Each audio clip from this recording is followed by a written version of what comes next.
Hello dears, welcome back. ഇന്ന് ഞാൻ നിങ്ങളെ പരിചയപ്പെടുത്താൻ പോകുന്നത് സദ്യ സ്പെഷ്യൽ ബീട്രൂട്ട് പച്ചടിയുടെ റെസിപ്പിയാണ്. വളരെ എളുപ്പത്തിലും എന്നാൽ രുചി ഒട്ടും കുറവുമല്ലാത്ത രീതിയിൽ ബീട്രൂട്ട് പച്ചടി എങ്ങനെയാണ് ഉണ്ടാക്കുന്നതെന്ന് നമുക്ക് നോക്കിയാലോ. അതിനായിട്ട് ഞാനിവിടെ അത്യാവശ്യം വലിപ്പമുള്ള ഒരു ബീട്രൂട്ടാണ് എടുത്തിരിക്കുന്നത്. നിങ്ങളുടെ കയ്യിൽ ചെറിയ ബീട്രൂട്ടാണ് ഉള്ളതെങ്കിൽ 1.5 ബീട്രൂട്ട് എടുക്കാം. ഇനി നമുക്ക് ബീട്രൂട്ടിന്റെ തൊലിയൊക്കെ കളഞ്ഞ് ക്ലീൻ ആക്കി കൊണ്ടുവരാം. ഇതാ ഞാൻ ബീട്രൂട്ടിന്റെ തൊലിയൊക്കെ കളഞ്ഞു കൊണ്ടുവന്നിട്ടുണ്ട്. ബീട്രൂട്ട് പച്ചടി ആക്കാൻ വേണ്ടി ബീട്രൂട്ട് സെലക്ട് ചെയ്യുമ്പോൾ ഇതുപോലെ നല്ല ഡാർക്ക് കളറുള്ള ബീട്രൂട്ട് വേണം തിരഞ്ഞെടുക്കാൻ. അപ്പോൾ മാത്രമേ നമ്മുടെ പച്ചടിക്ക് നല്ല കളർ കിട്ടുകയുള്ളൂ. ഞാനിവിടെ ബീട്രൂട്ട് കുക്കറിലാണ് വേവിച്ചെടുക്കുന്നത്. അതിനായിട്ട് ബീട്രൂട്ട് ചെറിയ ചെറിയ കഷ്ണങ്ങളായി കട്ട് ചെയ്ത് വെച്ചിട്ടുണ്ട്. ഇതാ ഈ ഒരു വലിപ്പത്തിലാണ് ഞാൻ കട്ട് ചെയ്ത് വെച്ചിട്ടുള്ളത്. ഇനി ഇതൊരു പ്രഷർ കുക്കറിലിട്ട് വേവിച്ചെടുക്കാം. അതിനായിട്ട് കഷ്ണങ്ങളെല്ലാം ഞാൻ കുക്കറിലിട്ട് കൊടുക്കുന്നുണ്ട്.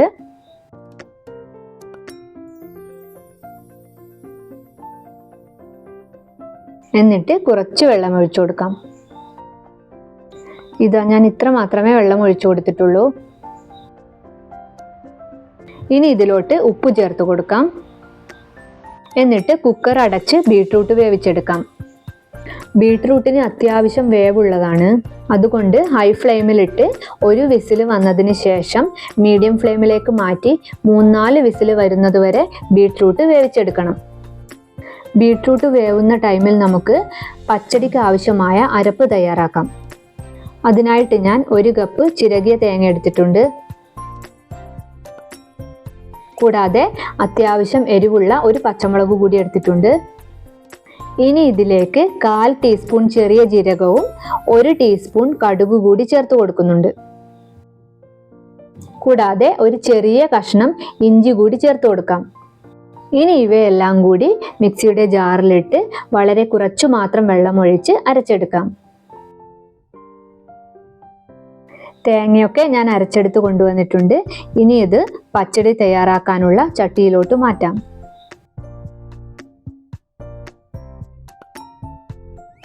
അപ്പോഴേക്കും ബീട്രൂട്ട് എല്ലാം വെന്ത് കിട്ടിയിട്ടുണ്ട്. ഇനി നമുക്ക് ബീട്രൂട്ട് കഷ്ണങ്ങളെല്ലാം മിക്സിയുടെ ജാറിലിട്ട് ഒന്ന് ക്രഷ് ചെയ്തെടുക്കാം.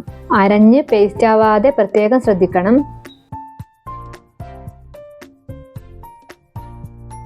ബീട്രൂട്ട് വേവിച്ച വെള്ളം കുക്കറിൽ ഇത്തിരി ബാക്കിയുണ്ട്. ഇത് കളയാൻ പാടില്ല. തേങ്ങയും ബീട്രൂട്ടും കൂടി ഒരുമിച്ചിട്ട് വേവിക്കുന്ന ടൈമിൽ ഈ വെള്ളവും കൂടി അതിൽ ചേർത്ത് കൊടുക്കേണ്ടതാണ്. ഇതാ ഞാൻ ബീട്രൂട്ട് എല്ലാം ഒന്ന് ക്രഷ് ചെയ്തെടുത്ത് കൊണ്ടുവന്നിട്ടുണ്ട്.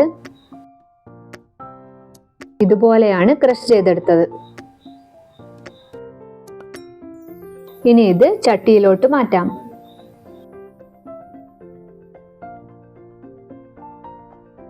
എന്നിട്ട് തേങ്ങയും ബീട്രൂട്ടും എല്ലാം കൂടി നന്നായി മിക്സ് ചെയ്തെടുക്കാം.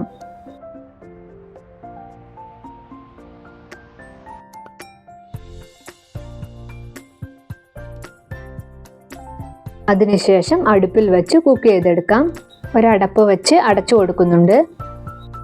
ആദ്യം തീ ഹൈ ഫ്ലെയിമിൽ വെച്ച് ബീട്രൂട്ടിന് ഒന്ന് ചൂട് പറ്റി വരുമ്പോൾ ലോ ഫ്ലെയിമിലാക്കി 5 മിനിറ്റ് വേവിച്ചെടുക്കാം. ഇനി അടപ്പൊന്ന് തുറന്നു നോക്കാം. ബീട്രൂട്ടൊക്കെ നന്നായി ചൂട് പറ്റി വന്നിട്ടുണ്ട്. എന്നിട്ട് സ്പൂൺ വെച്ച് നന്നായി ഇളക്കി സിമ്മിലാക്കി 5 മിനിറ്റ് വേവിച്ചെടുക്കാം.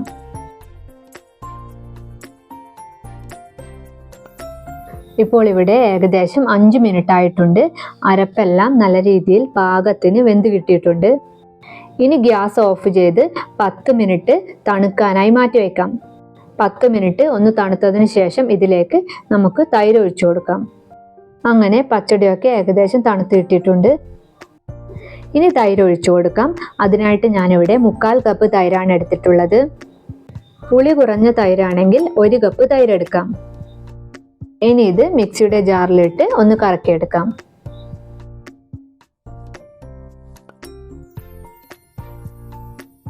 എന്നിട്ട് ബീട്രൂട്ടിലേക്ക് ഒഴിച്ചു കൊടുക്കാം. അതിനുശേഷം എല്ലാം കൂടി നന്നായി മിക്സ് ചെയ്തെടുക്കാം. പച്ചടിയിൽ ഉപ്പ് കുറവായത് കാരണം ഞാൻ പാകത്തിന് ഉപ്പ് ചേർത്ത് കൊടുത്തിട്ടുണ്ടായിരുന്നു. അങ്ങനെ പച്ചടി ഏകദേശം റെഡി ആയിട്ടുണ്ട്. ഇനി ഇതിലോട്ട് താളിച്ചൊഴിക്കാം. അതിനായിട്ട് ചെറിയൊരു പാൻ അടുപ്പിൽ വെച്ച് ഗ്യാസ് ഓണാക്കാം. എന്നിട്ട് അതിലേക്ക് വെളിച്ചെണ്ണ ഒഴിച്ചു കൊടുക്കുന്നുണ്ട്. ഏത് തരം പച്ചടിയാണ് ഉണ്ടാക്കുന്നതെങ്കിലും താളിക്കുന്ന ടൈമിൽ എണ്ണ ഇത്തിരി കൂടുതൽ ഒഴിച്ചു കൊടുത്താൽ പച്ചടിക്ക് ടേസ്റ്റ് കൂടും. അങ്ങനെ എണ്ണ ഇവിടെ ചൂടായിട്ടുണ്ട്. ഇനി ഇതിലോട്ട് കടുക് ചേർത്ത് കൊടുക്കാം.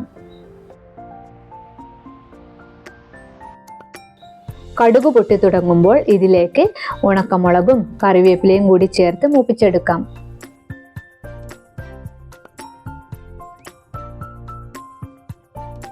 എന്നിട്ട് പച്ചടിയിലോട്ട് ഒഴിച്ചു കൊടുക്കാം.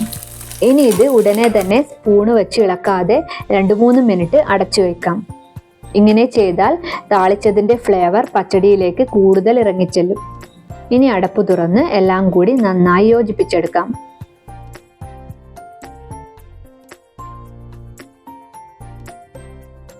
അങ്ങനെ സ്വാദിഷ്ടമായ ബീട്രൂട്ട് പച്ചടി ഇവിടെ റെഡി ആയിട്ടുണ്ട്.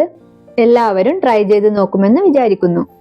വീഡിയോ ഇഷ്ടമായാൽ ലൈക്ക് ചെയ്യാനും ഷെയർ ചെയ്യാനും എൻ്റെ ചാനൽ സബ്സ്ക്രൈബ് ചെയ്യാനും മറക്കില്ലല്ലോ. Thanks for watching.